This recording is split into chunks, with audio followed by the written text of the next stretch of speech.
वर्ष होते म्हणून विषय झाला. आता यायची होती ना, आता त्यांची यायची होती. आली आणि तिला प्रॉब्लेम होता, आली गाडीने प्रॉब्लेम. नमस्कार, प्रवास समाचार लाईव्हमध्ये मी आपलं सर्वांचं स्वागत करतो. आज आपण विरार कोपरी सिद्धी गणेश कला केंद्रामध्ये आलो आहे. आमचे मित्र नारायण पेडणेकर हे प्रत्येक वर्षी या गणपती बाप्पांची निर्मिती करतात आणि लोकांना आनंदाने गणपती देत असतात. पण ही गणपती घडवत असताना काय अनुभव येतो, या पद्धतीने कशा पद्धतीने काम केलं जातं हे आपण पेडणेकर साहेबांकडून जाणून घेणार आहोत. पेडणेकर साहेब, किती वर्षापासून आपण हा कारखाना सुरू केलेला आहे? तसं बघितलं तर मी गावाला मालवणला मी 5वीत असल्यापासून गणपती घडवतो. 5वीत असल्यापासून या गोष्टीची आवड जास्त मला. 5वीत असल्यापासून मी मूर्ती घडवतो. तिथून नंतर शाळा झाल्यानंतर टोपेवाला स्कूलला शाळा झाली. तिथून मग मला इथे आलो, इथे म्हणजे अंधेरीला आलो. मग अंधेरीला गणपती घडवले. लालबागला माझी शाळा काढली. लालबागवरून भायखळ्यात 22 फुटापर्यंत गणपती बनवले. तिथून मग जागेच्या अभावी आम्ही 5 भाऊ जागेच्या अभावी विरारला शिफ्ट झालो. विरारला वेस्टला माझा कारखाना होता. लेलेंच्या बाजूलाच माझा कारखाना होता. तर तिथे चालू केल्यानंतर तिथून मग नंतर या बाजूला ते जागा कमी पडायला लागली म्हणून इकडे आलो, ईस्टला आलो. म्हणजे जवळजवळ 35 वर्ष इथे मी मुंबईत कारखाना माझा आहे. नाही, विरारला किती वर्षापासून चालू? विरारला 35 वर्ष माझा कारखाना आहे. विरारला 35 वर्षापासून आपण जे काम करत आहे, हो, ग्राहकांचं किंवा बाप्पा जे घ्यायला येतात त्यांची कशा पद्धतीने मागणी असते आणि तुम्हाला बाप्पा घडवताना कसं वाटतं? तर मागणी म्हणजे कशी असते, आता शो झाला आहे गणपती. म्हणजे कसं शो म्हणजे प्रत्येकजण गणपती आणून प्रत्येकजण आपल्या सुशोभित करून ठेवलेले असतात त्या लोकांनी. पण पहिले आम्ही कसं मूर्ती घडवतो आहे, पण ते मूर्ती घेऊन येतात आणि हे करतात. त्याच्यामुळे आमच्या धंद्यावर विपरीत परिणाम झाला आहे. म्हणजे गेल्या वर्षी नाही, त्याच्या आदल्या वर्षी टोटल मी मातीचे बनवले. तर बघ, अजून माझ्याकडे मातीचे गणपती आहेत. त्याच्यातले म्हणजे जवळजवळ 90 गणपती मी मातीचे घडवले, समजलं ना. तर 90 गणपतीपैकी फक्त 17 गणपती गेले. मग त्याच्यात टोटल लॉस झालो, समजलं. शाडू मातीचे. मग त्याच्यापासून नंतर महानगरपालिकेने आम्हाला सांगितलं की नाही, यावर्षीपासून शाडू मातीचेच पाहिजेत. मग मी ते दोघे कारागीर ठेवले आणि 70 गणपती बनवले. 70 गणपतीपाशी अशी कंडिशन झाली. आता अजून पण गणपती अजून पण गणपती त्याच्यातले आहेत मातीचे. पण कोण मातीच्या याला कोण सांगतात, पैशाल्यांदा घ्यायला जिथे घ्यायचे सांगतात. इकडे येणार, प्रत्येक ठिकाणी भाव वाढणार की इथे किती आहे, तिथे किती आहे. आता तो पण गणपतीचे रेट 30%, या वर्षी गणपती 30% वर वाढले आहेत. पण आमच्याकडे माझ्या कारखान्यात आल्यानंतर 30% कमी नाही मागतात लोक. कारण माझी जागा जी आहे ती मेन रोडला नाही, आतमध्ये पडलं. त्याच्यामुळे माझा धंद्यावर विपरीत परिणाम होतो आहे. गणपती दिसत नाही, गणपती व्यवस्थित ठेवले जात नाही.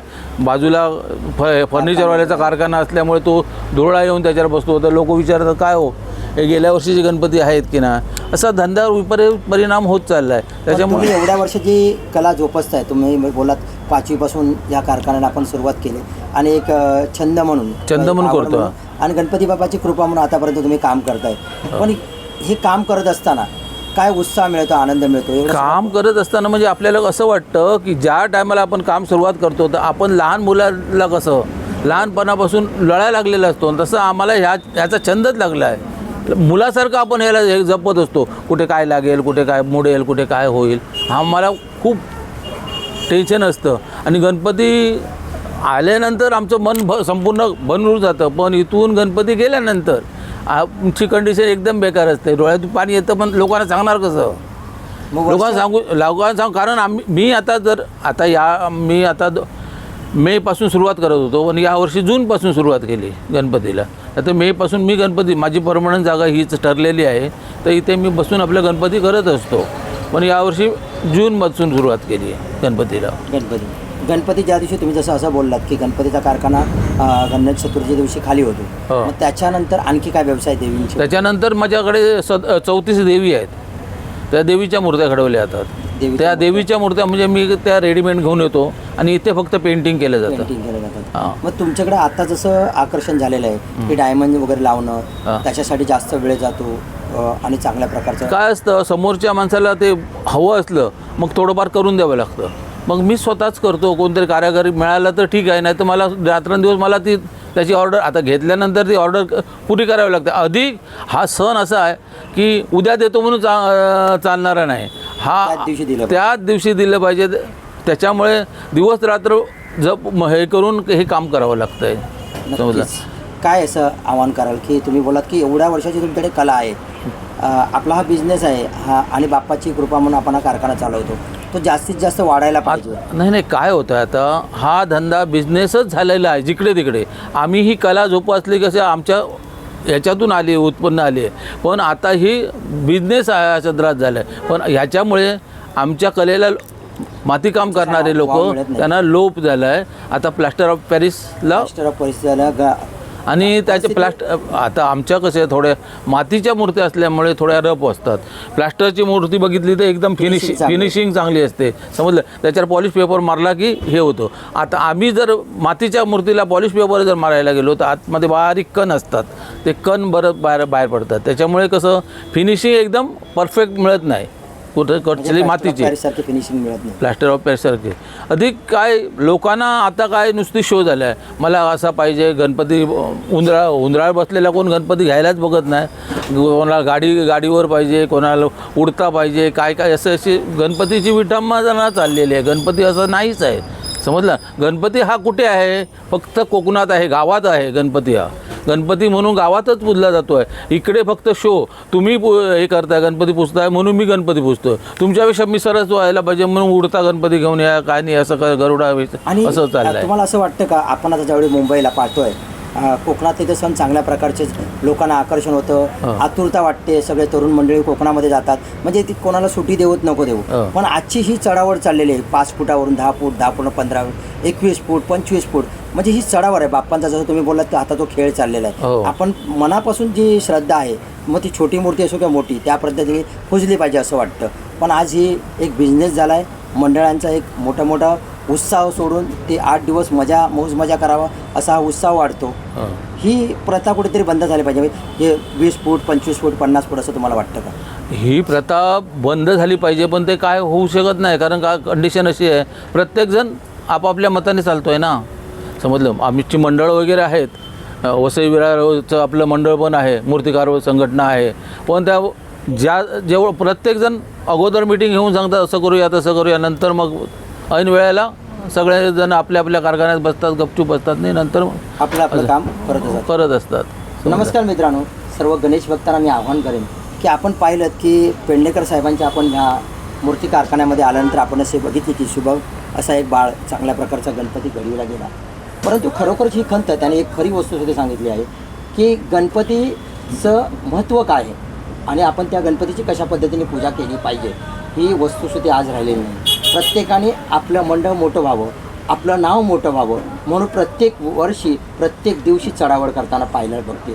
पण मनापासून श्रद्धेपासून तुम्ही ते गणपती पूजले जातात का आणि गणपतीची पूजा केली जाते का? प्रत्येक कार्याला म्हणजे कुठचं शुभ कार्य असतं त्यावेळी प्रत्येक वेळी आपण गणेशाची स्थापना करतो आणि गणेशाकडे विनंती करतो, निर्विघ्नं कुरु मे देव सर्व कार्येषु सर्वदा. आणि अशा प्रकारचं आपण ह्या गणपतीला आराध्याने नतमस्तक होऊन प्रत्येक कामाची सुरुवात करतो. पण ह्या गणपती बाप्पांची आता जी होणारी विटंबना आहे ही कुठेतरी थांबली पाहिजे. दुसरी गोष्ट ही खंत आहे, खरोखर ज्या व्यक्तीकडे कला होती, जी व्यक्ती वडिलांपासून किंवा पिढ्यानपिढी जी कला जोपासत होते, शाडू मातीचे गणपती बनवत होते, ते आता कुठेतरी ते लोप पावत चाललेली कला आहे. आणि मात्र आता खरोखर कलाकार हा बाजूला राहिला आहे. पेनसारख्या ठिकाणावरून प्रत्येक व्यक्ती विकत गणपती परचेस करतात. बिझनेस म्हणून प्रत्येक वर्षी तुम्ही रोडवरती पाहिलात की आता नवीन कारखाने नवीन भैया सुद्धा या धंद्यात पडले. सर्वच लोक या व्यवसायामध्ये परप्रांतीय मराठी लोकांचा धंदा होता, पण आज परप्रांतीय ह्या व्यवसायामध्ये उतरलेत.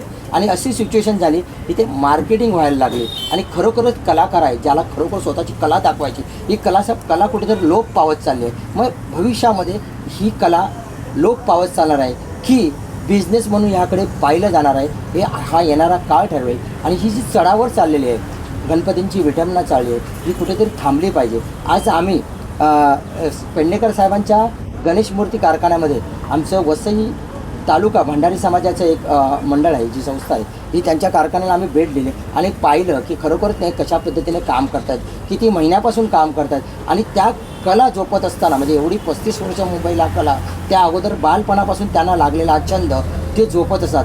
तर मी गणेशचरणी प्रार्थना करेन त्यांना, त्यांच्या कुटुंबांना दीर्घ आयुष्य लाभो आणि त्यांनी अशीच सेवा या गणपती बाप्पाची अनेक वर्ष करत राहावी अशी आम्ही सर्वांच्या वतीने त्या बाप्पाला विनंती करतो.